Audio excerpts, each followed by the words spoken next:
रोम रोम भाइयों।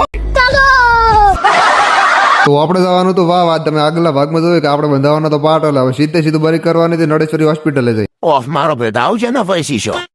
તો આ છે આપણે ગોલગમ મુંબઈનો નેશનલ હાઈવે. ઈસ રોડ પર હેડ ના તો થોડા ઉલડ ના ભી પડેગા. આ ભાઈ લાયા હતા ચાઇના થી હોય ને બાઇક પર પકડીને બહાર જીતા સોટાડી જીતા ફેંકી થી.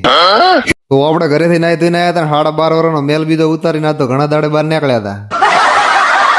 અને આગળ પહોંચ્યા મુલાકાત થઈ જાય અમારે વાઘોના ટોળા. તો બાને કીધું બા ચેમ છો બા કે હું તો મજામાં છું તું તાર વિડીયો બનાવે છે બટા. અને આ છે મેસ્યુ ઘરેથી લારે પડી તો મને કે મારો વિડીયો બને તો ઠેઠ લારે 7 કિલોમીટર. फोटो पाड़ो मार मैं बाबा टिल्लू તો બાબા ટીલુ ને મળીને પહોંચી જાય સીધા કપલેશ્વર મહાદેવ મંદિર. તો આ છે કપલેશ્વર મહાદેવ મંદિર ને કોમેન્ટ ની અંદર જય મહાદેવ લખી નાખજો. તો મેં પણ ભોળિયા મહાદેવ ને પ્રાર્થના કરી નાખી કે મારી આઈડી ની અંદર જે ફોલો નું બટન દબાવે એનું સારું કરજો. તો મારા વાલા મિત્રો તમે કયા ગામ થી વિડીયો જોશો એ કોમેન્ટ કરજો અવશ્ય ને ગોમ ના હોય તો કોમેન્ટ મત કરજો. એમ તો બધા ડાયા છે વિડીયો વાળીને ફોલો ના કરો તો કોઈ નહીં મારું મોઢું વાળીને તો ફોલો કરો. અને થોડી વાર તો મોદી બાપુ ની યાદ આવી ગઈ.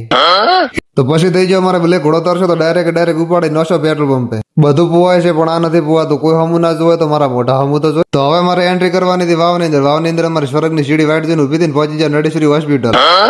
ઓહો તો આજ તો મળી જાય ફાઇનલી સ્વર્ગની સીડી. તો મિત્રો તમને ખબર છે કે હું વ્લોગર છું પણ સીડીને તો ખબર નથી એટલે હાસવી ને હેડવું પડે. તો આ છે મારા ગામના ભરતીભાઈ રાજપૂત પોતે આડવે જ છે. જે મારા રોમ આજ તારે હા સબ્બાનો સબ એના હાથમાં પડ્યો છે તો શેનો મેલે તો આગળ વિડીયોને શેર કરજો મિત્રો અવશ્ય.